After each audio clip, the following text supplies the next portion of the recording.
اعوذ باللہ من الشیطان اللعین الرجیم بسم اللہ الرحمن الرحیم رب اشرح لی صدری ویسر لی امری واحلل عقدۃ من لسانی یفقہوا قولی الحمد للہ رب العالمین والعاقبۃ للمتقین والجنۃ للمؤمنین والنار للملحدین والمنافقین والکافرین والعاصین وصلی اللہ علی سیدنا و مولانا ابی القاسم مصطفیٰ محمد صلی وعلی آلہ الطیبین الطاہرین المعصومین المظلومین المنتخبین المنتجبین الذین اذهب اللہ عنہم الرجس وطہرہم تطہیرا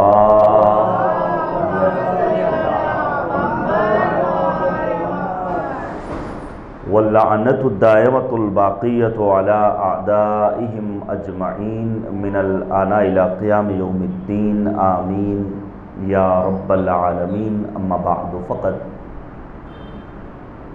قال اللہ تبارک و تعالی فی القرآن الحکیم وهو اصدق الصادقین وقولہ الحق اعوذ باللہ من الشیطان الرجیم بسم اللہ الرحمن الرحیم من المؤمنین رجال صدقوا ما عاهدوا اللہ علیہ فمنهم من قضى نحبه ومنهم من ينتظر وما بدلوا تبدیلا اللهم صل علی محمد وعلی محمد وعجل فرجهم۔ حضرات گزارش ہے کہ ایک مرتبہ سورہ حمد اور 3 مرتبہ سورہ توحید پڑھ کر مرحوم و مقبول جناب مرزا دیانت علی ابن جناب خادم حسین جدی صاحب کی روح کو ارشاد فرما دیں۔ اللهم صل علی محمد۔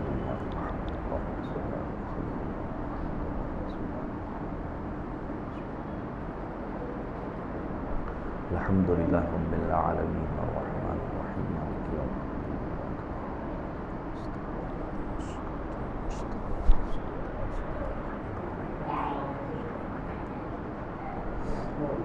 بسم اللہ الرحمن الرحیم۔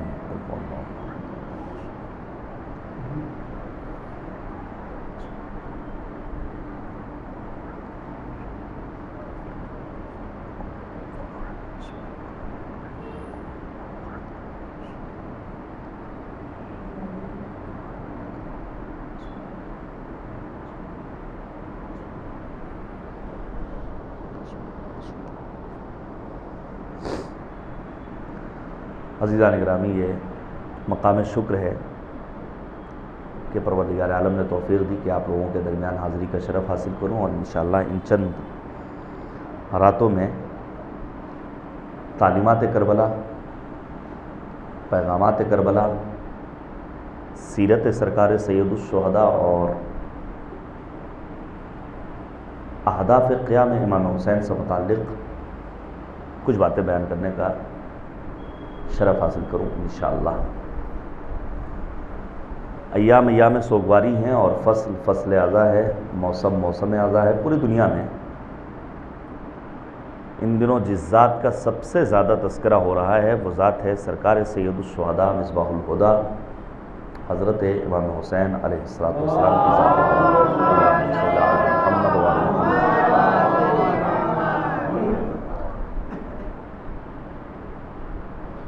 امام حسین ایک ایسی آفاقی شخصیت کے مالک کہ جن کے بارے میں بہت سارے ہمارے ہندو برادران نے اور ہندو دانشوروں نے، حتیٰ غیر مسلم مختلف مکاتب فکر سے تعلق رکھنے والوں نے اپنی محبت کا اظہار کیا ہے۔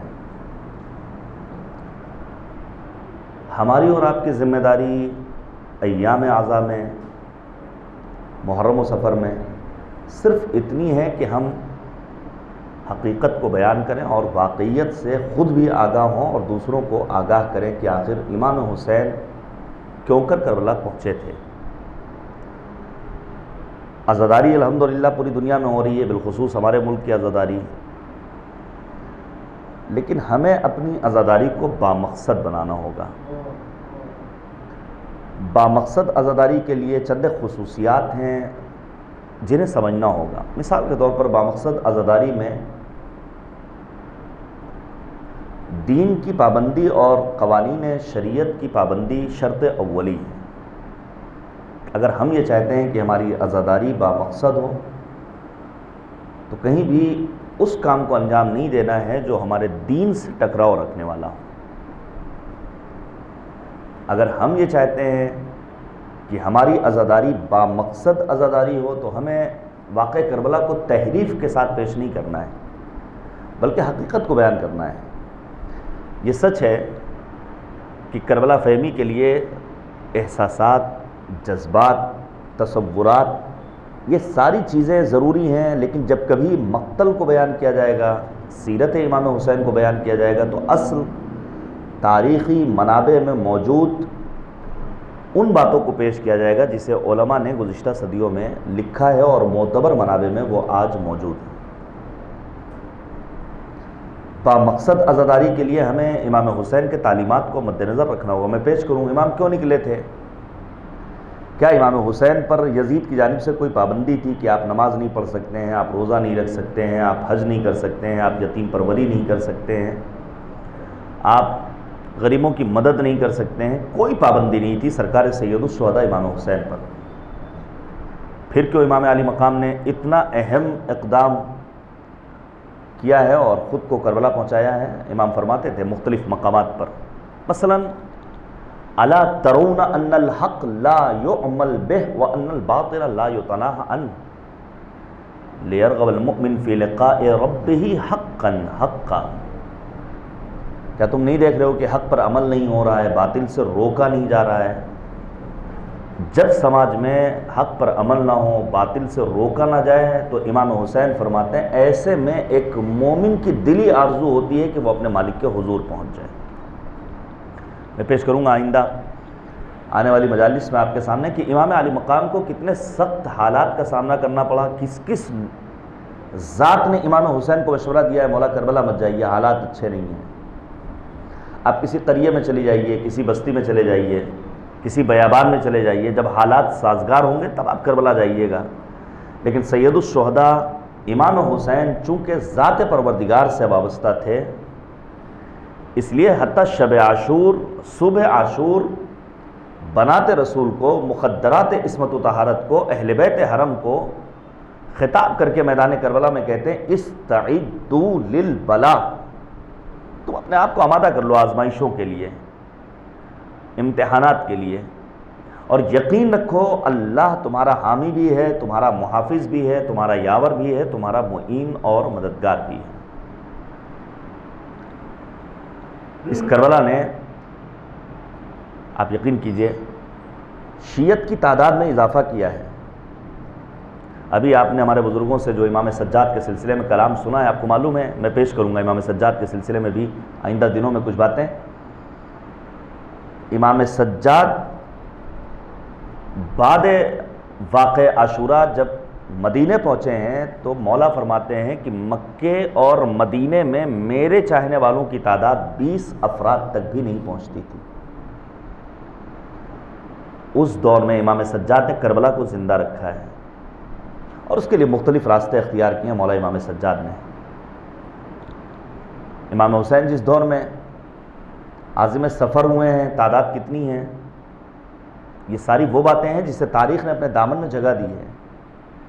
زمانہ گزرتا رہا یہاں تک کہ جب دور امام رضا غریب آتا ہے تو ایک حدیث سے سلسلۃ الذہب کلمۃ لا الہ الا اللہ حصنی فمن دخل حصنی امن من عذابی لیکن بشرطها وشروطها وانا من شروطها، اس ایک حدیث کو قلم بند کرنے کے لیے ہزاروں اور لاکھوں کی تعداد میں افراد موجود ہیں کہ فرزند رسول کچھ بیان کریں، یہ تعداد کہاں سے آ گئی؟ امام حسین کے لباس اقدس کو، پیرہن کو چھیننے والے موجود ہیں، لیکن یہی امام رضا جب جناب دیبل کو اپنا پیرہن دیتے ہیں تو وہ 20,000 درہم میں فروخت ہوتا ہے۔ لوگوں کی نگاہ میں امام سے منسوب چیزوں کی قدر و قیمت بڑھتی چلی جا رہی ہے. اور پھر آج کے دور میں پوری دنیا میں میرے عزیزوں، پوری دنیا میں چیلنج کر سکتا ہوں میں، بیان کروں گا بھی آپ کے سامنے ایک اہم بات. شاید ہی کوئی ملک ایسا ہو، کوئی قریہ، کوئی گاؤں، کوئی بستی، کوئی شہر جہاں سرکار سید الشہداء امام حسین کا تذکرہ نہ ہو رہا ہو. کبھی آپ نے پہچانا کہ آخر کیوں امام علی مقام نے اتنی عظیم کامیابی حاصل کر لی؟ آپ توجہ کیجئے گا. آج کا مسلمان طارق ابن زیاد کو فاتح الفاتحین کہتا ہے. کون ہے طارق ابن زیاد؟ یہاں ہمارے جوان بیٹھے ہوئے ہیں، جانتے ہیں، اسپین کی سرزمین سے واقف ہیں، اندلس. طارق ابن زیاد مسلمانوں کے نظر میں فاتح الفاتحین. 700 سال مسلمانوں نے حکومت کی ہے کہاں؟ اسپین میں. لیکن میرا سوال ہے، کیا آج اسپین کی سرزمین پر پرچم توحید سر بلند ہے؟ کیا آج نظام توحید پروردگار وہاں حاکم ہے؟ کیا اسلامی شریعت وہاں فالو کی جا رہی ہے؟ کیا وہاں توحید کے پرستار بڑی تعداد میں موجود ہیں؟ 700 سال مسلمانوں نے حکومت کی،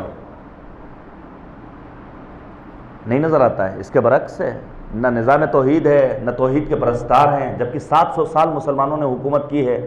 اور طارق ابن زیاد کو آج کا مسلمان فاتح الفاتحین کہتا ہے. پہچانیے طارق ابن زیاد کے کردار کو، اور پہچانیے سید الشہداء نواسہ رسول امام حسین کے کردار کو. 700 سال جس جگہ پر حکومت کی گئی ہے وہاں آج پرچم توحید نظر نہیں آتا ہے. کیا کیا حسین ابن علی نے اس چھوٹی سی مدت میں کہ پوری دنیا میں پرچم توحید سربلند ہے، پرچم حسینیت سرفراز ہے. فرق پہچانیے. 2 کردار تاریخ نے رقم کیے ہیں. طارق ابن زیاد جب اپنے فوجیوں کے ساتھ پہنچا ہے دریائی راستے سے، تو لکھا ہے، یہ ہسٹری ہے، یہ تاریخ ہے، اس کا انکار نہیں کیا جا سکتا ہے کہ طارق ابن زیاد نے اپنے فوجیوں کی کشتیوں کو غرقیاب کر دیا تھا، آذوقہ حیات کو نیست و نابود کر دیا تھا، اور فوجیوں کو خطاب کر کے کہا تھا زندگی کا واحد راستہ یہ ہے، چلو جنگ کرو، اگر جیتتے ہیں تو تمہیں زندہ رہنے کا ادھیکار ہے، اگر نہیں جیتتے ہیں تو تم لقمہ اجل بن جاؤ گے. یہ طارق ابن زیاد ہے جو اپنے فوجیوں کو لے کر جا رہا ہے کشتیوں کو نابود کرنے کے بعد، آذوقہ حیات کو محو کرنے کے بعد. وہ حسین ابن علی فرزند رسول و بطول ہیں جو شب عاشور چراغ گل کر کے آواز دیتے ہیں، جسے جانا ہو چلا جائے، جنت کی ضمانت میں لیتا ہوں. بہت خوب کہا ہے شاعر نے، یہ کربلا ہے یہاں کے الگ ہی قصے ہیں، یہ کربلا ہے یہاں کے الگ ہی قصے ہیں، یہاں چراغ بجھاتے ہیں زندگی کے لیے. عزیزان گرامی، ہمیں اور آپ کو اس کربلا کو پہچاننا ہوگا. یہ ایسا نہ ہو کہ یہ ایام جو پروردگار نے ہمیں اور آپ کو عطا کیے ہیں اور کووڈ-19 کے باوجود حیات ملی ہے، تو ہم یوں ہی یہ محرم گزار دیں اور پھر گزشتہ برسوں کی طرح یہ ہو کہ محرم آیا اور ختم ہو گیا اور ماتم بھی کر لیا، گریہ بھی کر لیا، فرش ازا کا اہتمام بھی کر لیا، علماء کو دعوت بھی دے دی، ہم جیسے ناچیز طالب علموں کو سن بھی لیا، لیکن کوئی انقلاب اگر وجود میں نہ آئے تو پھر میں سمجھتا ہوں شاید یہ وقت کا ضیاع ہے. وہ کمال مطلوب جہاں تک ہمیں اور آپ کو پہنچنا ہے، اس منزل تک پہنچنے کے لیے بہرحال ہمیں امام حسین کے مشن کو سمجھنا ہوگا. اس لیے عنوان گفتگو قرار دیا ہے کربلا اور کربلائی معاشرہ. اب آپ سوچئے میدان کربلا میں شب عاشور جو امام حسین نے مہلت لی ہے، مہلت کس لیے لی ہے؟ کیا مولا معاذ اللہ ڈر گئے تھے؟ کیا مولا امام حسین چاہتے تھے کہ ان کی شہادت نہ ہو؟ نہیں، شہادت تو ان کے ہاں میراث ہے. اور پھر شہادت کا عالم یہ ہے، توجہ کیجئے گا، کہ ان کے بابا امیر المؤمنین بار بار پیغمبر خاتم سے سوال کرتے تھے. حتی جنگ احد میں پیغمبر سے سوال کیا، مولا امیر المؤمنین نے، اے نبی خدا مجھے شہادت کب ملے گی؟ مختلف مقامات پر نبی خاتم سے امیر المؤمنین کا سوال کرنا شہادت کے لیے کتنا آمادہ ہے. اور پھر پیغمبر کا سوال کرنا، کیف صبرک علی الشہادہ، اے علی شہادت کے موقع پر تمہارے صبر کا عالم کیا ہوگا، تمہارے صبر کا معیار کیا ہوگا. امام سجاد کے یہ ایام ہیں شہادت کی تاریخ آن پہنچی ہے، گزارش کروں گا پڑھیے گا صحیفہ سجادیہ کو۔ دعا نمبر 8 میں جو 40 سے زیادہ اخلاقی بیماریوں سے خدا کی بارگاہ میں امام سجاد نے پناہ طلب کی، اللہم انی اعوذ بک من ہیجان الحرص وثورۃ الغضب وغلبۃ الحسد وضعف الصبر۔ صبر کیسا ہوگا؟ امیر المؤمنین پر جانے قربان، معرفت رب کے کس درجے پر فائز ہیں امیر المؤمنین۔ مولا فرماتے ہیں اے نبی خدا، یہ مقام صبر نہیں ہے، بل من مواطن الشکر، بلکہ یہ شکر پروردگار کا موقع ہے کہ ہم شہادت کو اپنے گلے لگا کر اپنے مالک کے حضور پہنچنے کے لیے آمادہ ہیں۔ اس کربلا کو سمجھنا ہوگا۔ میں نے سورہ احزاب کی، اور یہ آیت میں چاہتا ہوں ان 10 دنوں میں اور 9 راتوں میں جو ہم آپ کے سامنے موجود ہیں، یہ آیت آپ کو یاد ہو جائے۔ سورہ احزاب کی آیت نمبر 23، من المؤمنین رجال صدقوا ما عاہدوا اللہ علیہ فمنہم من قضى نحبہ ومنہم من ينتظر وما بدلوا تبدیلا۔ ہیں ایسے صاحبان ایمان جنہوں نے اللہ سے کیے گئے اپنے وعدے کو پورا کیا۔ بعض وہ ہیں جو اپنی نوبت تک پہنچ چکے ہیں، بعض کو اپنی نوبت کا انتظار ہے۔ لکھا ہے مفسرین نے کہ یہ آیت کریمہ جناب جعفر اور جناب حمزہ کے بارے میں نازل ہوئی ہے۔ وَمِنْهُمْ مَن يَنْتَظِرُ، اس کا مصداق امیر المؤمنین کی ذات گرامی۔ پڑھیے گا اس آیت کریمہ کو۔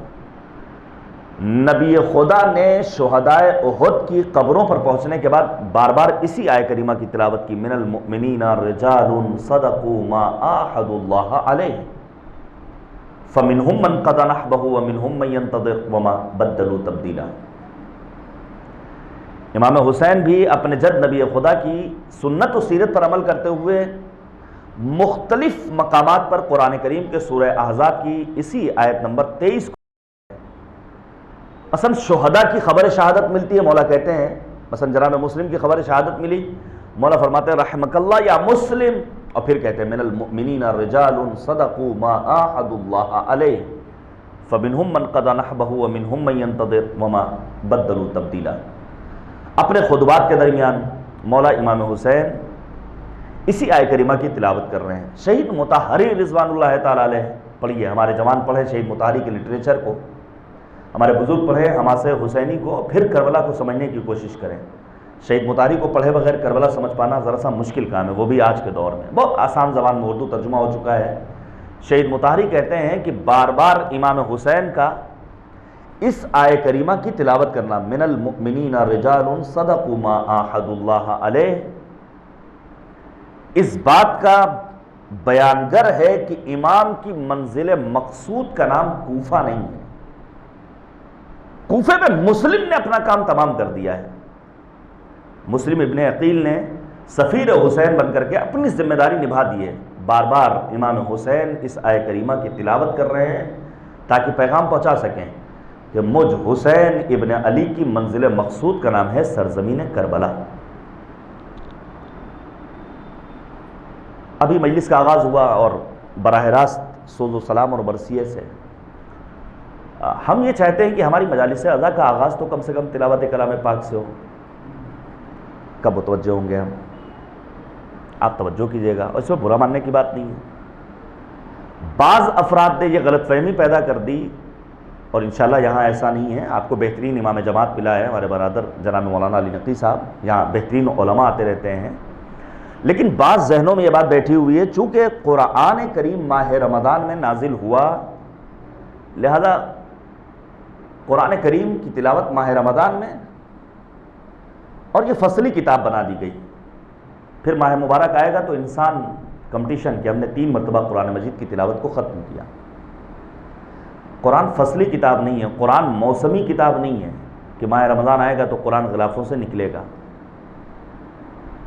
سرکار سید الشہداء امام حسین اور قرآن مجید کے درمیان چند ایک رابطے ہیں، چند ایک مشترکات ہیں جسے میں بیان کرنا چاہتا ہوں، اور چند دنوں میں بیان کروں گا۔ یہ مشترک پہلو ذات سید الشہداء اور قرآن کریم کے درمیان، تاکہ ہمارے یہاں قرآن کے تئیں جو سستی ہے یہ سستی برطرف ہو۔ پڑھیے سورہ واقعہ کو، پروردگار کیا کہتا ہے؟ انہ لقرآن کریم فی کتاب مکنون لا یمسہ الا المطہرون تنزیل من رب العالمین اور پھر مالک انسانی ضمیروں کو جھنجھوڑ کر آواز دیتا ہے افبہذا الحدیث انتم مدہنون. جو قرآن کریم ہے، جو قرآن اللہ نے نازل کیا ہے، یہ اتنی باعظمت کتاب ہے کہ اسے بغیر طہارت کے مس بھی نہیں کیا جا سکتا. پھر پروردگار کہتا ہے اتنی باعظمت کتاب اور اس کتاب کے تئیں تمہارے یہاں سستی پائی جاتی ہے. سستی کا مطلب کیا ہے؟ کہ قرآن تمہارے گھروں میں غلافوں میں تو رکھا رہے، قرآن مجید کو تم تعویذ تو بناتے رہو، قرآن مجید کو بچیوں کے جہیز میں دینے کے لیے سب سے پہلے تو لے آؤ، قرآن مجید کو بعنوان برکت گھر میں سب سے پہلے رکھ دو، لیکن قرآنی تعلیمات کو نہ پڑھو نہ اس پر عمل کرنے کی کوشش کرو. آپ توجہ کیجئے گا، سید الشہداء امام حسین مثلا میدان کربلا میں فرماتے انی احب الصلاۃ، مجھے نماز پسند ہے. یعنی اگر کوئی انسان واقعی معنی میں حسینی ہے تو اس کا رشتہ سجدوں سے بڑا گہرا ہوگا. کوئی حسینی ہو، فرش اعضا پر آنے والا ہو، مجالس اعضا کا اہتمام کرنے والا ہو، جلوس میں بڑھ چڑھ کر حصہ لینے والا ہو، گھنٹوں ماتم کرنے والا ہو، لیکن نماز نہ پڑھے، تو ایسا انسان سب کچھ ہو سکتا ہے، واقعی معنی میں حسینی نہیں ہو سکتا. نماز بہرحال ہمیں اور آپ کو پڑھنی ہے. پھر مولا فرماتے ہیں وَتِلَاوَةُ كِتَابِ اللَّهِ، مجھ حسین کو قرآن کی تلاوت پسند ہے. دیکھیے ہم میں سے ہر انسان یہ دعویٰ کرتا ہے کہ ہم سے بڑا کوئی مولائی نہیں، ہم سے بڑا کوئی غدیری نہیں، ہم سے بڑا کوئی عاشق امیر المؤمنین نہیں، ہم سے بڑا کوئی مداح نہیں، ہم سے بڑا کوئی مولائی نہیں. اب تو ناموں کے ساتھ بھی بہت ساری چیزیں آ گئی ہیں. تو کیا یہاں خالی زبانی جمع خرچی کام آئے گی؟ نہیں، قرآن بھی کہتا ہے سورہ عنکبوت میں، پروردگار نے ابتدائی آیات میں سورہ عنکبوت کی ارشاد فرمایا احسب الناس ان یترکوا ان یقولوا آمنا وہم لا یفتنون، کیا لوگوں نے گمان کر رکھا ہے ہم انہیں آزمائیں گے نہیں؟ وَلَقَدْ فَتَنَّا الَّذِينَ مِن قَبْلِهِمْ، ہم نے تو ان سے پہلے والوں کو بھی آزمایا ہے. ہم خوب جانتے ہیں کون سچا ہے کون جھوٹا ہے، کون خالی دعوے کر رہا ہے کون خالی زبانی جمع خرچی کر رہا ہے. ہم آزمائیں گے. تو ہمیں فقط اور فقط زبانی دعویٰ نہیں کرنا ہے. میں آپ کے سامنے پیش کروں چند لفظیں جس کے صحیح معنی ہماری قوم کے جوانوں تک نہیں پہنچے. ان میں ایک لفظ ہے مثلا قناعت. لوگوں نے سمجھا یہی دعا نمبر 8 امام سجاد کی.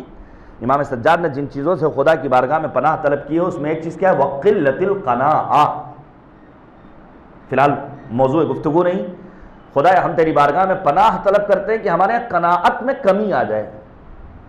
لوگ یہ سمجھتے ہیں یا ہماری قوم کا جوان یہ سمجھتا ہے کہ قناعت کا مطلب یہ ہے کہ آرام سے گھر میں بیٹھے رہو اور پھر کہو اللہ جو تمہیں دے دیا ہے ہم راضی ہیں.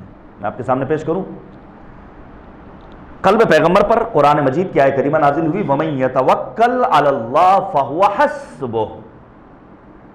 جس نے اللہ پہ بھروسہ کیا اللہ اس کے لیے کافی و وافی ہے. معذرت کے ساتھ میرا یہی انداز ہے اور اسی طرح آپ کو سننا ہے انشاءاللہ. ہمارے ہاں جو ہم نے اپنے ہاں دیکھا ہے مثلا مقدس بارگاہوں کی دیواروں پر رول نمبر کی بھرمار ہوتی ہے. بچے سال بھر کیا کھیلتے ہیں؟ گیم کھیلتے ہیں، پتنگیں اڑاتے ہیں، کرکٹ کھیلتے ہیں، موج مستی کرتے ہیں اور شب امتحان بارگاہوں میں پہنچنے کے بعد اپنے رول نمبر کو لکھ دیتے ہیں اور اس توقع میں کہ مولا عباس مدد کریں گے اور انشاءاللہ اچھے نمبروں سے ہم پاس ہو جائیں گے. تو توسل کا مطلب یہ تو نہیں ہے. اسی طرح توکل کا مطلب یہ نہیں ہے کہ انسان رات بھر جاگے دن بھر سوئے اور پھر سوچے کہ ہم مثلا امبانی بن جائیں گے، اڈانی بن جائیں گے، ہمارے یہاں پیسوں کی برسات ہو جائے گی، ہم مالدار ہو جائیں گے. قناعت کا مطلب یہ نہیں ہے کہ انسان کاہل ہو جائے. قناعت کا مطلب یہ نہیں انسان تساہلی کا شکار ہو جائے. ویسے بھی سرکار حجت، منجی بشریت، محور کائنات، یوسف زہرا، حضرت ولی عصر عجل اللہ تعالی فرجہ الشریف، اللہم صلی علی محمد وعلی مولا امام زمانہ کا چاہنے والا واقعی معنی میں منتظر کاہل ہو، واقعی معنی میں تساہلی کا شکار ہو، یہ زیب نہیں دیتا ہے. مولا کا جو واقعی عاشق ہوگا اس کے ہاں تساہلی اور کاہلی نہیں ہوگی بلکہ اس کے ہاں تحرک پایا جائے گا، اس کے ہاں کوشش پائی جائے گی. واقعی جو منتظر ہے اس کے صفات میں ایک صفت یہ ہے کہ وہ دوڑے، وہ بھاگے، وہ محنت کرے، وہ مشقت کرے، وہ زحمت کرے اور پھر اپنے رب سے لو لگائے. قرآنی آیت نازل ہوئی جس نے اللہ پہ بھروسہ کیا اللہ اس کے لیے کافی و وافی ہے. عرب کے کچھ بدو نبی کا کلمہ پڑھنے والے انہوں نے جب نبی اعظم سے یہ آیت کریمہ سنی بوریا بستر سمیٹا مسجد میں پہنچ گیا دنا دن سجدے. اسی لیے ہمارے معصومین نے تاکید کی کسی کے ایمان کو پرکھنے کے لیے کبھی بھی پیشانی پر پڑنے والے سجدوں کے نشان پر مت جانا. لمبے لمبے سجدے معیار نہیں ہیں, لمبے لمبے رکوع معیار نہیں ہیں. لا تنظروا الی طول رکوعہم ولا الی سجودہم. یہ نہ دیکھو کتنے لمبے لمبے نماز پڑھنے والا ہے, کتنے لمبے لمبے رکوع اور سجدے کرنے والا, پھر کیا کریں؟ بل تنظروا الی صدق الحدیث و اداء الامانہ. یہ دیکھو گویائی میں صداقت ہے یا نہیں, یہ دیکھو اس کے امانت داری کا جذبہ ہے نہیں, لین دین کر کے دیکھو, معاملہ کر کے دیکھو, وقت پر پیسہ واپس کر رہا ہے یا نہیں کر رہا ہے. ایسا تو نہیں کہ صرف مقروض گھوم رہا ہے. عزیزان گرامی, نبی اعظم جو عالمین کے لیے رحمت بن کر آئے تھے, بشاش رہنے والا پیغمبر, حشاش رہنے والا پیغمبر, جس کے چہرے پر ہمیشہ تبسم رہتا تھا. روایت کہتی ہے اور مفسرین نے لکھا ہے, جب پیغمبر کو یہ خبر ملی کہ کچھ بدوؤں نے گھر بار کو چھوڑ دیا اور انہوں نے مسجد کو آباد کر لیا, سجدوں پر سجدے کر رہے ہیں کہ اللہ ہمارے لیے کافی و وافی ہے, پیغمبر کے چہرے پر غضب کے آثار نمایاں ہوئے. بعض معتبر اصحاب کو ساتھ لیا, پہنچ گئے, کیا تماشا مچا رکھا ہے اے اللہ کے رسول, آپ ہی نے تو کہا تھا جس نے ذات خدا پہ بھروسہ کیا خدا اس کے لیے کافی و وافی, ہم نے بھروسہ کیا اللہ ہمارے رزق کا انتظام کرے گا. پیغمبر کہتے ہیں دنیا دارالاسباب ہے, یہاں اسباب کا سہارا لینا ہوگا, یہاں محنت کرنی ہوگی. مولانا روم کہتے ہیں گر توکل بھی کنی درکار کن کشت کن پس تکیے بر جبار کن. اگر ذات خدا پہ بھروسہ کرنا ہے تو بیلچہ ہاتھ میں لو, زمین کو ناہموار کرو, آبیاری کرو, دانہ پاشی کرو, سینے گھیتی کو چاک کرنے کے بعد دانے گندم کو زمین کے سپرد کرو. تمام تر مراحل کاشتکاری مکمل کر لینے کے بعد ذات خدا سے لو لگاؤ, خدایا ایک دانے کو زمین کے سپرد کر دینا یہ میرا کام تھا, اس ایک دانے سے 70 بالیاں پیدا کر دینا تیری قدرت کا کمال ہے. اللہم صلی علی محمد وآل محمد وعجل فرجہم. ہمارے ہاں کیا ہوتا ہے, کربلا فہمی کے لیے بے جان دھاگوں پر بھروسہ شروع ہو جاتا ہے. میں نے اسی لیے پہلے ہی سطر میں آپ کے سامنے بیان کر دیا, با مقصد عزاداری کا مطلب یہ ہے کہ ہم روح عزا کو درک کریں, اور روح عزا کے لیے ہمیں واقعی معنی میں علماء سے دل لینا ہوگا. ہاں, ہمیں اپنے جذبات کے نہیں. شہید مطہری رضوان اللہ تعالیٰ علیہ نے کہا ہے کہ تمہاری مجلسیں, تمہارے نعرے جذباتی نہ ہوں, بیانات لا یعنی ہوں, لا حاصل باتوں پر مشتمل نہ ہوں, بلکہ تمہارے نعرے, تمہاری مجالس لوگوں کے ذہن و دل و دماغ کو بیدار کرنے والے ہوں. اور یہی وجہ ہے جس قوم نے کربلا سے واقعی معنی میں بیداری کا درس لیا تو کہیں حزب اللہ نظر آتی ہے, کہیں ایرانی کمانڈر نظر آتے ہیں, کہیں شہید قاسم سلیمانی کا کردار نظر آتا ہے, کہیں رہبر معظم انقلاب کی بصیرت نظر آتی ہے, کہیں مرجع علی قدر جناب آغا سیستانی دامت ظلہ الوارف کا وہ تاریخی فتویٰ نظر آتا ہے جس کی وجہ سے کربلا بقعہ نور بنی ہوئی ہے, اور پھر ہر انسان کی آرزو کہ اپنے آپ کو کربلا پہنچائے.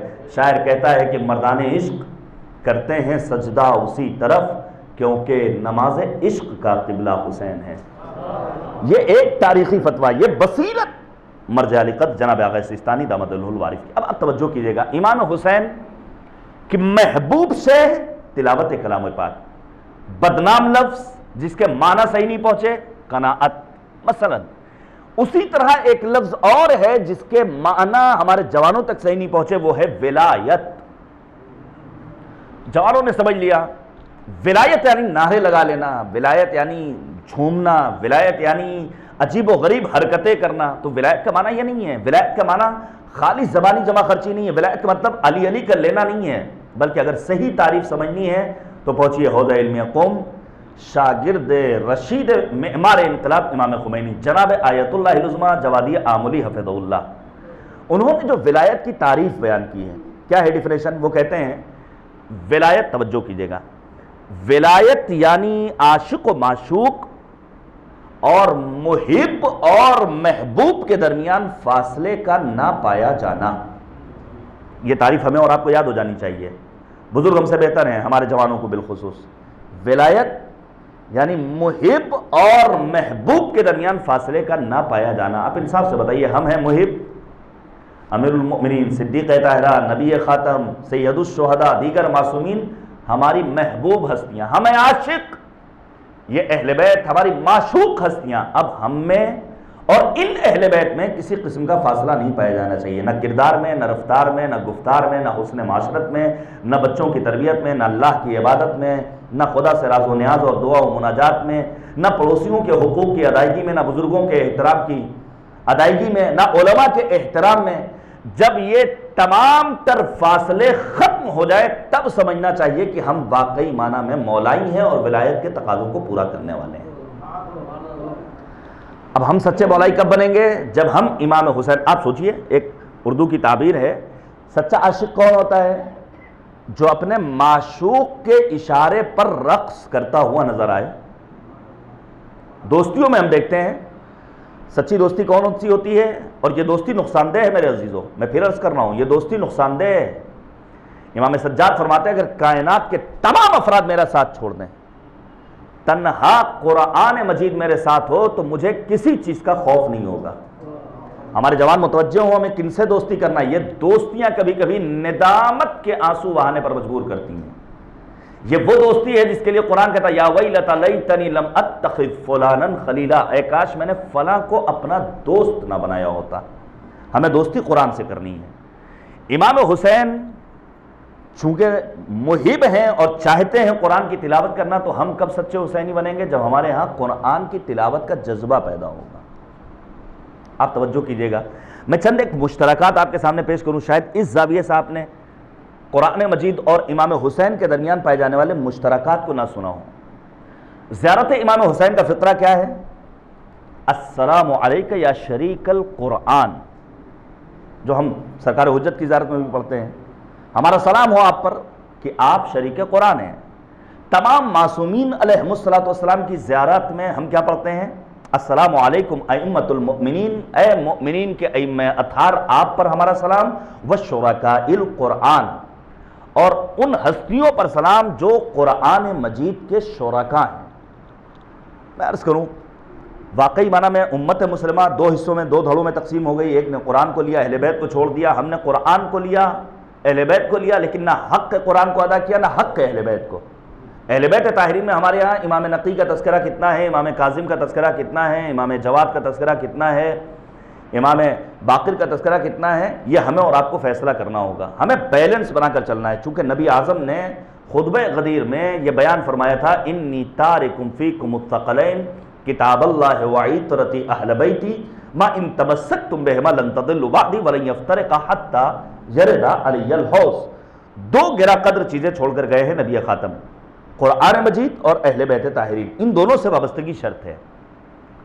ہمیں قرآن سے بہرحال وابستہ ہونا ہوگا تاکہ مسلمانوں کا وہ فرقہ کہ جو ہمارے اوپر بلیم لگاتا ہے، جس کا اعتراض کسی حد تک بجا ہے کہ قرآن نہیں پڑھتے ہیں، اور واقعی میں قرآن مجید سے ہمارے ہاں دوری ہے، اس کو ماننا پڑے گا۔ قرآن مردوں کی کتاب ہو کر رہ گئی، قرآن مجید کو فقط برکت کی کتاب سمجھ لیا گیا۔ قرآن مجید کے سلسلے میں کتنی توہین آمیز باتیں یوٹیوب چینلز پر ہو رہی ہیں، آپ کے اپنے ملک، ہمارے اپنے وطن ہندوستان سے آپ کو اندازہ ہے؟ کتنی زہر افشانی ہو رہی ہے۔ مستقل قرآن مجید، ذات پروردگار، شان رسالت میں جسارتیں، ہم غافل۔ اور میں عرض کر دوں غفلت جہالت سے زیادہ خطرناک ہے۔ ممکن ہے خدا کی بارگاہ میں جاہل انسان معاف کر دیا جائے، لیکن جس کے ذہن و دل و دماغ پر غفلت کی پرتیں پڑی ہوئی ہیں، اس کو مالک کی بارگاہ میں سخت امتحان سے گزرنا ہوگا۔ لہذا ہمیں غفلت ختم کرنی ہوگی۔ مثلا قرآن مجید اور امام حسین کے درمیان مشترکات، مثلا قرآن مجید وہ عظیم الشان کتاب ہے جس میں توریت کا علم شامل ہے، جس میں زبور کے پیغامات شامل ہیں، جس میں انجیل کا تذکرہ موجود ہے۔ سید الشہداء امام حسین کے لیے کیا ملتا ہے؟ السلام علیک یا وارث التوراہ والانجیل والزبور، اے مولا آپ پر ہمارا سلام کہ آپ وارث توریت بھی ہیں، وارث زبور بھی ہیں، وارث انجیل بھی ہیں۔ اگر قرآن مجید میں تمام آسمانی کتب کا علم پایا جاتا ہے تو ذات سید الشہداء میں بھی آسمانی کتابوں کا علم پیوست ہے۔ یہ پہلا مشترک پہلو۔ دوسرا پہلو مثلا قرآن مجید کے سلسلے میں ہے وَرَتِّلِ الْقُرْآنَ تَرْتِیلًا، قرآن مجید کو ٹھہر کر پڑھنا چاہیے۔ کیا مطلب؟ معصوم فرماتے ہیں جب میں جنت والی آیتوں کو پڑھتا ہوں تو نعمات جنت کے بارے میں غور کرتا ہوں، اور جب میں جہنم اور عذاب کے بارے میں پڑھتا ہوں تو میں اپنے آپ کو عذاب پروردگار سے ڈراتا ہوں۔ قرآن مجید میں تقریباً 1400 آیات ہیں موت کے سلسلے میں، عذاب کے سلسلے میں، جنت اور جہنم کے سلسلے میں۔ قرآن مجید بیان کرتا ہے ان تمام حقیقتوں کو۔ یہ غلط فہمی ہے کہ کل ہمارے لیے کوئی حساب کتاب نہیں ہے، ہمیں علی علی کہہ دینا ہے اور ہمارا سرٹیفکیٹ پاس ہو جائے گا اور ہم آسانی سے گزر جائیں گے۔ نہیں، جب تک ہم زندہ ہیں ہماری روح کا مسکن یہ ہمارا جسم ہے، لیکن جہاں روح جسم سے جدا ہوئی تو ہماری روح کا مسکن عالم برزخ قرار پائے گا۔ قرآن کیا کہتا ہے؟ بینہما برزخ لا یبغیان۔ مولا کیا فرماتے ہیں؟ مجھے تمہاری برزخ کے بارے میں خیال آتا ہے، میں چاہتا ہوں کہ تم اپنی برزخ کے لیے اپنے آپ کو آمادہ کر کے جاؤ۔ برزخ میں ہم سے اور آپ سے سوال ہوگا، وہاں یہ والے امتحانات نہیں ہوں گے جو ہم دنیا میں دیتے ہیں، جو ہم دنیاوی امتحانات دے کر کے سرٹیفکیٹ حاصل کر لیتے ہیں۔ وہاں پوچھا جائے گا تم نے اگر راہ حسین میں تبرک عزا کا اہتمام کیا تو بتاؤ کہ آیا تم نے خمس کی پابندی کی تھی کہ نہیں کی تھی؟ یہ پوچھا جائے گا ہم سے، ہمیں آمادہ رہنا ہوگا۔ تم اگر سید الشہداء امام حسین کی مجلس اعزا میں شریک ہونے کے لیے نکلے تھے تو تم نے حجاب کی رعایت کی تھی کہ نہیں کی تھی؟ تم نے دینی پیغامات کی پاسداری کی تھی یا نہیں کی تھی؟ قرآن مجید کو ٹھہر ٹھہر کر پڑھنے کا حکم ہے۔ امام حسین علیہ السلام کے سلسلے میں اللہم صلی علی محمد وعلی محمد، امام کے سلسلے میں ہے کہ جب کبھی حرم امام حسین کا قصد کرو، انشاءاللہ توفیق زیارت ہم سب کو نصیب ہو، پہنچے ہم اور آپ کربلا، جب کبھی حرم امام حسین میں حاضری کا ارادہ کرو تو ومش حافین ومش بمشی العبد الذلیل، قرآن کو ٹھہر کر پڑھنا ہے، آہستہ آہستہ پڑھنا ہے۔ امام حسین کے حرم میں اگر حاضری دینا ہے تو ننگے سر، برہنہ پا، ایک عبد ذلیل، حقیر، فقیر، ایک غلام کے مانند آہستہ آہستہ قدم اٹھا کر کے پہنچنا ہے۔ کہاں؟ سرکار سید الشہداء کے حرم اطہر میں۔ یہ ہے مشترک پہلو قرآن مجید اور امام حسین کے درمیان۔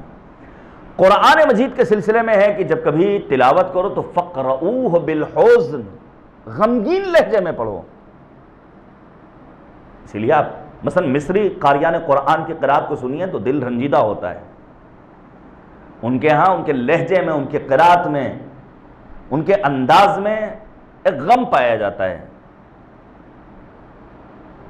امام حسین علیہ السلام کے سلسلے میں کیا ہے کہ اذا اردت زیارت الحسین فزرہ وانت حزین، جب زیارت امام حسین کا قصد کرو اور کربلا جانا چاہو تو تم مغموم انداز سے، حزین انداز سے، غمگین عالم میں اپنے آپ کو کربلا پہنچاؤ۔ قرآن کو، اور یہ امتیاز ہے سید الشہداء امام حسین کا، ہم اپنے مرحومین کو فراموش کر دیتے ہیں، ہم اپنے آباء و اجداد کو بھول جاتے ہیں چند برسوں کے بعد، لیکن جانے قربان جائیں کیا مقناطیسی شخصیت ہے سید الشہداء امام حسین کی کہ 14 صدیاں گزر گئیں، آج ہر جگہ امام عالی مقام کا تذکرہ ہے، اور حتیٰ بعض ہندو شعراء نے چیلنج کیا ہے ہم عاشقان رسول اور آل رسول کو کہ تم نے حسین کو اپنی جاگیر کیسے سمجھ لیا؟ حسین ہم سب کے ہیں، ہر زندہ دل انسان کے حسین ہیں، ہر اس انسان کے حسین ہیں جس کے سینے میں انسانیت کا دل دھڑک رہا ہے۔ حسین کسی مکتب، مذہب، قوم، قبیلے سے مخصوص نہیں ہے۔ میر انیس علی اللہ مقامہ خدائے سخن ہے، میں چاہوں گا میر انیس کو جب پڑھیے تو فقط میر انیس علی اللہ مقامہ کے مرثیوں سے رسموں کو مت لیجئے، یہ بھی ایک تلخ حقیقت ہے۔ ہم نے میر انیس علی اللہ مقامہ کے مرثیوں سے مہدی کو لے لیا، بہت ساری رسموں کو لے لیا، لیکن یہی میر انیس علی اللہ مقامہ اپنے مراثی میں رشتوں کے رکھ رکھاؤ کا تذکرہ کرتے ہیں۔ بھائی بھائی کی کیا محبت ہونی چاہیے، چچا بھتیجے کا کیا رشتہ ہے، چچا بھتیجی کا کیا رشتہ ہے، ماموں بھانجے کا کیا رشتہ ہے، باپ اور بیٹے کا کیا رشتہ ہے، زن و شوہر کا کیا رشتہ ہے، یہ میر انیس علی اللہ مقامہ نے اپنے مرثیوں میں بیان کیا ہے۔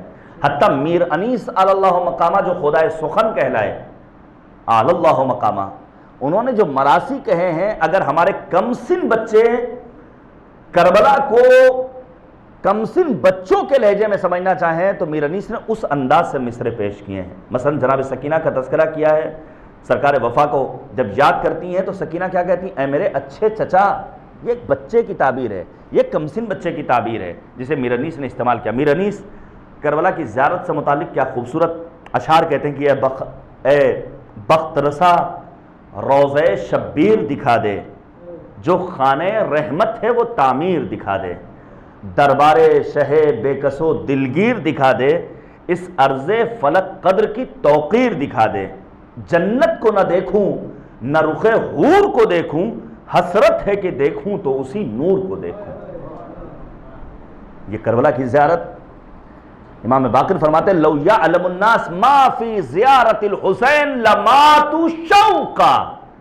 اگر لوگوں کو زیارت امام حسین کی فضیلت کا علم ہو جائے تو شوق زیارت میں ان کا دم نکل جائے, وہ پھر زندہ باقی نہیں بچیں گے. اسی لیے بعض حتیٰ ہندوستان کی سرزمین سے گئے ہیں عاشقان امام حسین کربلا معلیٰ, حرم تک نہیں گئے ہیں, اور جب سید مرتضیٰ نے ان سے تاکید کی ہے حرم میں جیسے ہی ذریعے امام حسین کو دیکھا ہے وہ تاب نہیں لا سکے اور اس دنیا سے رخصت ہو جاتے ہیں. تو قرآن مجید کو حزین انداز سے پڑھنا ہے, زیارت امام حسین کے لیے اپنے آپ کو مغموم بنانا ہے. قرآن مجید کے سلسلے میں کیا ہے؟ قرآن کتاب ہدایت ہے, قرآن کتاب بشارت ہے, ہدی و بشری للمسلمین. پروردگار عالم کے حبیب نے کہا ان الحسین مصباح الہدی. قرآن اگر کتاب ہدایت تو سید الشہداء امام حسین امام ہدایت ہے. قرآن مجید کسی خاص قوم کے لیے, کسی خاص زمانے کے لیے نہیں ہے. پڑھیے گا ان اللہ تبارک و تعالی لم یجعلہ لزمان دون زمان وللناس دون ناس. قرآن مجید کو اللہ نے کسی خاص زمانے کے لیے, کسی خاص قوم اور قبیلے کے لیے نازل نہیں کیا ہے. فہو فی کل زمان جدید. ہر دور کے لیے یہ قرآن نیا ہے. وعند کل قوم غض الی یوم القیامہ. قیامت تک آنے والی قوموں کے لیے قرآن کے تعلیمات نئے ہیں. پڑھے تو انسان قرآن کو, آشنا تو ہو قرآن مجید سے. قرآن کہتا ہے لا رطب ولا یابس الا فی کتاب مبین. دنیا کا ہر خشک و تر اس قرآن مجید میں موجود ہے. قرآن کسی خاص قوم, کسی خاص زمانے کے لیے نہیں ہے. امام حسین کی شہادت کے بعد شریکت الحسین جناب زینب کبریٰ امام سجاد سے کیا فرماتی ہیں؟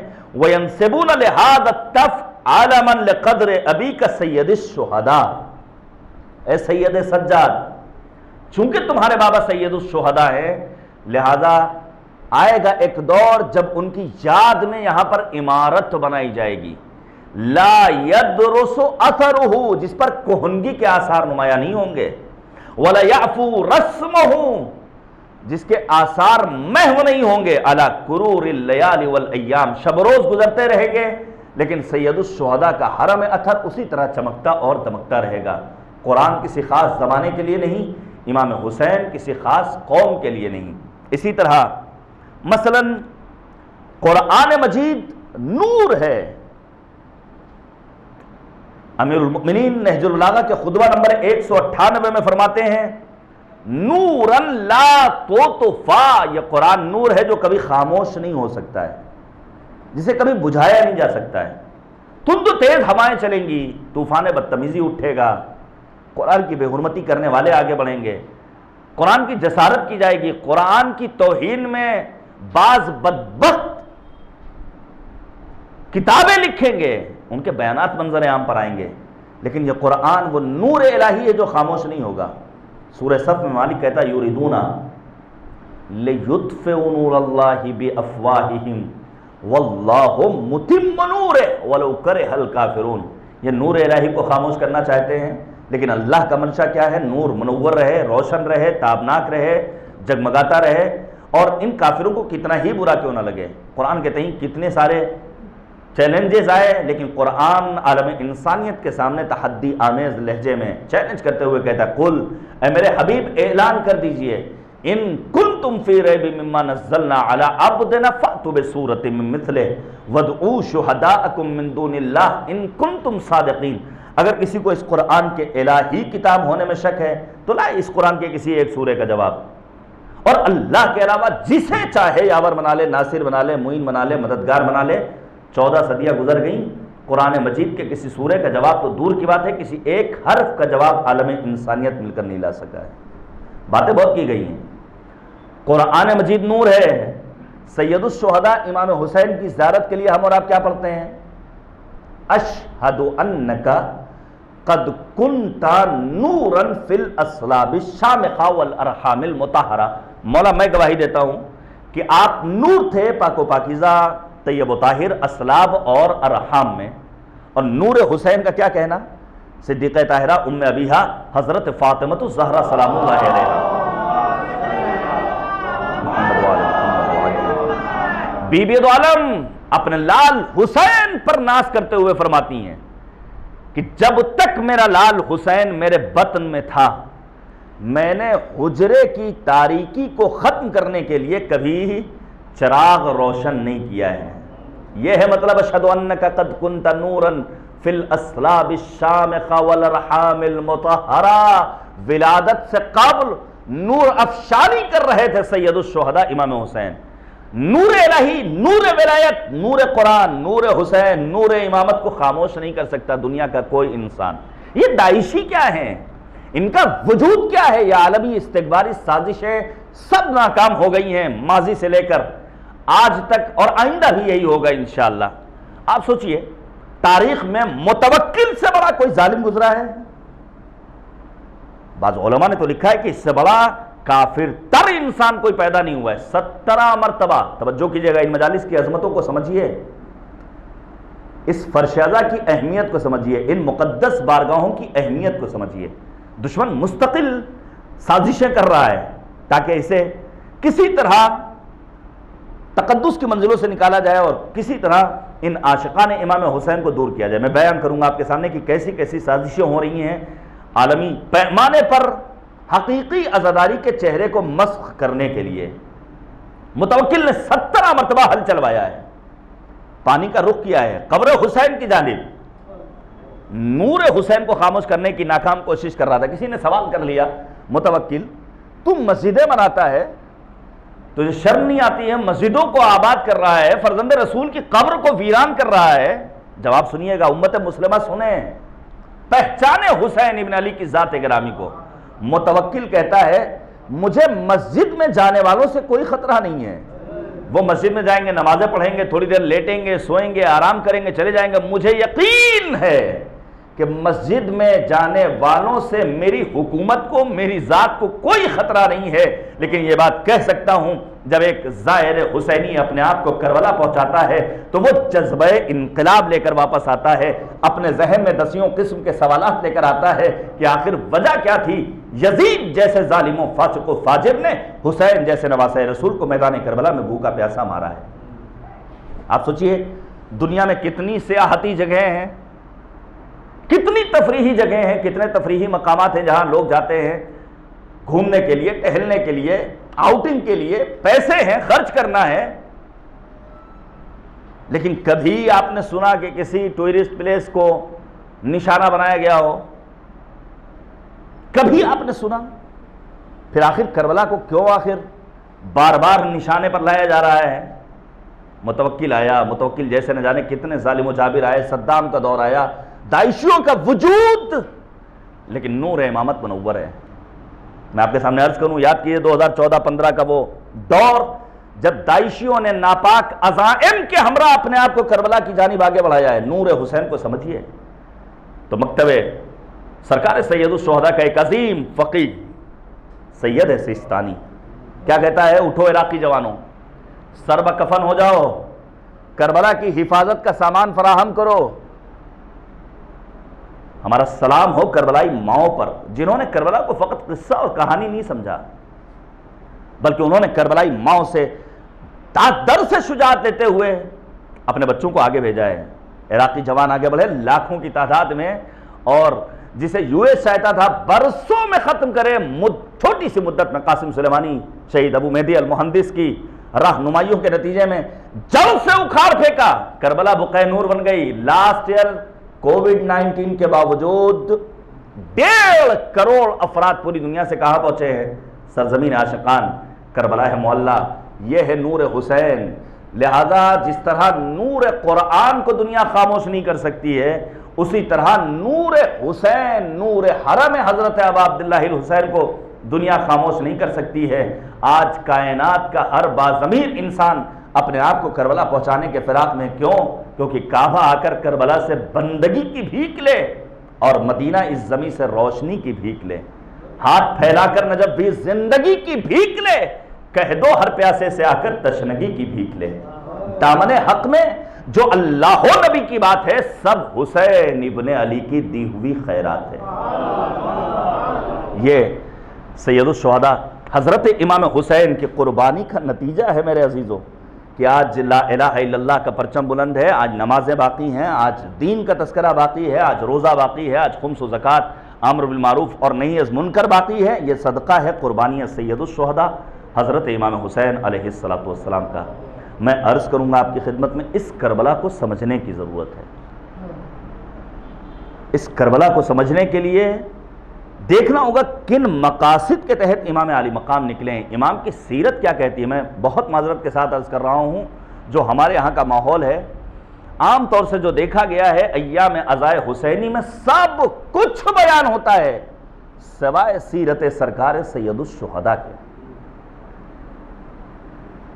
سید الشہداء میدان کربلا میں روز عاشور، 3 شب روز کی بھوک اور پیاس، بچوں کا صدائے التش بلند کرنا، یہ ساری مشکلات، لیکن میں عرض کروں گا آپ کی خدمت میں، کیا سید الشہداء کی دیگر زندگی کے پہلو نہیں ہیں؟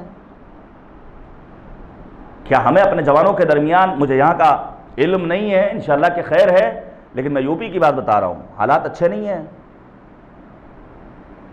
زن و شوہر آپس میں لڑائیوں کی حد تک پہنچ، مرد ناموس پر ہاتھ اٹھانا اپنے لیے باعث فخر سمجھ رہا ہے، طلاق کی شرح میں اضافہ ہو گیا ہے، گھر گھرانے میں انتشار ہے، گھر گھرانے اور خاندان کا شیرازہ منتشر ہو رہا ہے۔ تو کیا ایسے میں سید الشہداء امام حسین کی ازدواجی زندگی بیان نہیں کی جانی چاہیے کہ سید الشہداء اپنی زوجہ جناب رباب سے کیسی محبت کرتے تھے، اپنی بیٹی سکینہ سے انہیں کیسی الفت تھی؟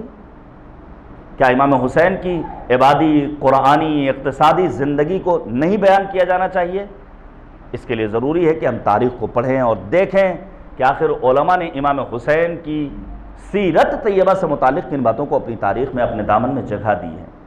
بہت ساری باتوں کو محو کر دیا گیا، بہت ساری باتوں کو مٹا دیا گیا، لیکن جتنا محفوظ ہے، اگر آج ہم نے سینہ بسینہ اسے منتقل نہیں کیا تو یہ آثار بھی ہم سے چھین لیے جائیں گے، پھر اپنے بچوں کو سمجھانے کے لیے، بتانے کے لیے ہمارے پاس سیرت کے نمونے باقی نہیں بچیں گے۔ آئیے رب کریم کی بارگاہ میں دعا کریں، خدایا ہمیں دین فہمی، قرآن فہمی، کربلا فہمی کا شعور نصیب فرما۔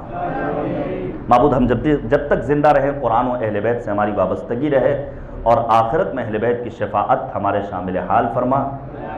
اے کریم پروردگار، یہاں موجود تمام حاضرین کے توفیقات خیر میں اضافہ فرما، دعا کی قبولیت اور اپنی سلامتی کے لیے ایک صلوات بھیجیے گا پر محمد و آل محمد، اللہم صلی علی محمد و آل محمد وعجل فرما۔ بس عزیزان گرامی، یہیں پر گفتگو تمام کرنا چاہتا ہوں، چند جملے مسائل کے ضرور پیش کرنا چاہوں گا۔ یہ ایام حقیقت میں مصیبت کے ایام ہیں، یہ ایام امام سجاد، جناب زینب کبریٰ، جناب ام کلثوم، جناب رباب، جناب سکینہ، ان کی مصیبت کے ایام۔ یہ جو آپ بار بار ایک مصرع سنتے ہیں کہ کربلا در کربلا می ماند اگر زینب نہ بود، اگر زینب نہ ہوتی تو کربلا میں دفن ہو کر رہ جاتی، کبھی آپ نے غور کیا اس پر؟ ناشر پیغام کربلا قرار پائی ہیں جناب زینب علیہ مقام۔ بھائی بہن کی محبت، تاریخ میں ابھی رکشا بندھن کا تہوار ہمارے یہاں گزرا ہے، بھائی بہن کی محبت کو کتنا پاکیزہ مانا گیا ہے دنیا کی ہر قوم میں، ہر قبیلے میں۔ چند رشتے بڑے مقدس رشتے ہیں، ان میں یہی رشتہ، بھائی اور بہن کا رشتہ مقدس ترین رشتوں میں سے ایک رشتہ ہے، لیکن تاریخ میں جیسے بہن زینب کبریٰ اور جیسا بھائی حسین ابن علی، جو ان کی محبت ہے لاسانی ہے، بے نظیر ہے، جس کا ثانی نظر نہیں آتا ہے۔ اور پھر سید الشہداء کی جو رخصتیں ہیں ان میں ایک رخصت کیا ہے؟ اپنی بہن زینب سے خدا حافظی کرنا اور پھر یہ کہنا بہن ذرا وہ صندوق سے پرانا لباس لے کر آؤ.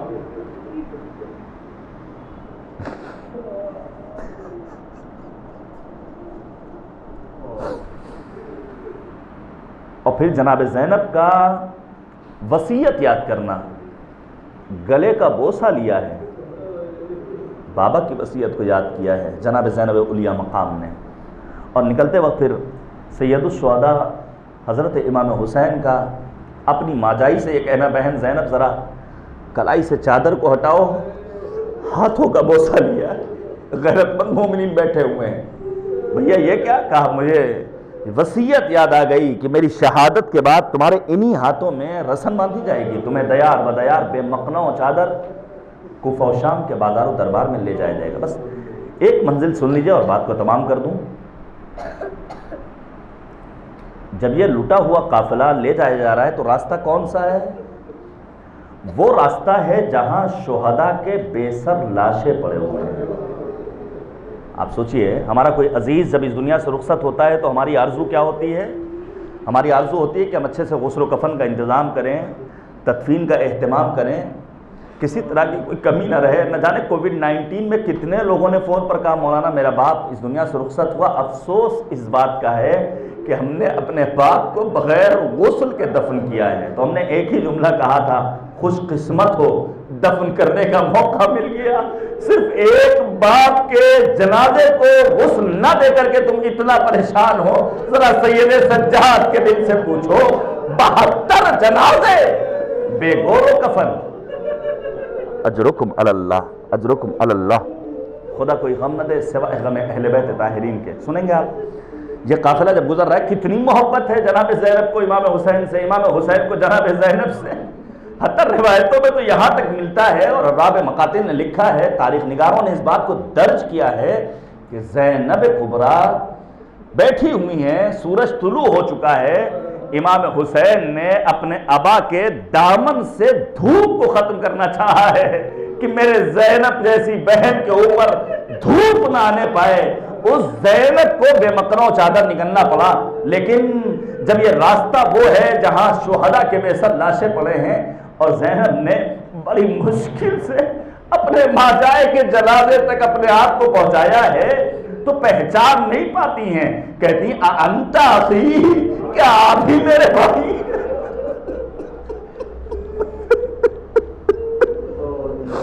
کیا آپ ہی میرے بابا کے فرزند ہیں؟ کیا آپ ہی میری اماں کے لال ہیں؟ کیا آپ ہی ماجائے ہیں؟ اور پھر امام سجاد کہتے ہیں میرے بابا کے جنازے پر اتنے جسم پر زخم تھے کہ کوئی جگہ باقی نہیں تھی جہاں میری پھوپھی اپنے ماجائے بھائی حسین کو بوسہ دیتی. کٹی ہوئی گردن کو بوسہ دے کر کے مدینے کا رخ کیا. اے نانا آپ پر تو ملائکے سماوات نے نماز پڑھی، یہ میرا ماجائے حسین ہے جو خاک و خون میں غلطہ پڑا ہوا ہے. ہاں ایک ننھی بیٹی یتیمہ حسین سکینہ بھی موجود ہے. بس آخری جملہ ہے، آغائے جوادی عاملی کہتے ہیں جب لاڈلی بیٹی جناب سکینہ نے اپنے لبوں کو کٹی ہوئی گردن پر رکھا ہے تو فضا میں ایک آواز گونج رہی ہے. اس کٹی ہوئی گردن سے آنے والی آواز کو سکینہ کے سوا کوئی نہ سن سکا. کٹی ہوئی گردن سے آواز آئی، اے میری لاڈلی سکینہ، جب مدینے جانا تو میرے شیعوں کو میرا سلام کہنا، اور کہنا جب کبھی بھی ہماری یاد آئے، کسی غریب یا شہید کا تذکرہ سنیں تو ہمیں یاد کر لیا کریں. صلی اللہ علیہ یا ابا عبداللہ، صلی اللہ علیہ یا ابن رسول اللہ ورحمۃ اللہ وبرکاتہ. وَسَيَعْلَمُ الَّذِينَ ظَلَمُوا أَيَّ مُنْقَلَبٍ يَنْقَلِبُونَ إِنَّا لِلَّهِ وَإِنَّا إِلَيْهِ راجعون رضا بقضائه وتسلیما لأمره الہی لا معبود سواک. الہی بحق الزہراء وابیها وبعلها وبنیها وسر المستودع فیہا بعدد ما احاط به علم. خدایا ہماری اس عبادت کو قبول فرما. معبود واسطہ ہے محمد اور آل محمد کا، ہمارے امام کو ہم سے راضی و خوشنود فرما. ہمارے امام کے ظہور میں تعجیل فرما. ہمارے ان ناچیز مگر پرخلوص آنسوؤں کو رومال سیدہ میں جگہ عنایت فرما۔ ہمارے بزرگوں کا سایہ ہمارے سروں پر قادر قائم و دائم رکھ۔ معبود ہمارے جوانوں کی حفاظت فرما۔ اس روئے زمین پر جہاں بھی فرش عزائے حسین کا اہتمام کرنے والے مؤمنین موجود ہیں، ان کی جان، مال، عزت و آبرو و ناموس کی حفاظت فرما۔ اے کریم پروردگار، واسطہ ہے محمد اور آل محمد کا، ہمیں اپنے بچوں کی دینی، مذہبی، اخلاقی، سیاسی، سماجی تربیت کرنے کی توفیق کرامت فرما۔ معبود واسطہ ہے محمد اور آل محمد کا، ہم سب کو دین فہمی، قرآن فہمی، کربلا فہمی کا شعور نصیب فرما۔ معبود جملہ مومنین، علماء، فاضل، واعظین، خطباء، شعراء، ذاکرین، مراجع اعظام، بالخصوص رہبر معظم انقلاب آیت اللہ العظمیٰ خامنئی، محافظ کربلا جناب آیت اللہ العظمیٰ سیستانی، سید مقاومت جناب سید حسن نصر اللہ کو اشرار کے شر سے محفوظ رکھ۔ اسلامی انقلاب کی حفاظت فرما۔ اس انقلاب کو انقلاب امام زمانہ سے ملحق فرما۔ دشمنان دین کو نیست و نابود فرما۔ ہم سب کو مقامات مقدسہ کی بالعموم، کربلا معلیٰ کی بالخصوص زیارت سے مشرف فرما۔ اے کریم پروردگار، ہم جب تک زندہ رہیں قرآن مجید اور اہل بیت طاہرین سے ہماری وابستگی رہے، اور آخرت میں سید الشہداء کی شفاعت ہمارے شامل حال فرما۔ معبود واسطہ ہے محمد اور آل محمد کا، ہمارے اعمال کو اس لائق بنا دے کہ امام ہمیں اپنے اعوان و انصار میں شمار فرمائیں۔ ربنا تقبل منا انک انت السمیع العلیم۔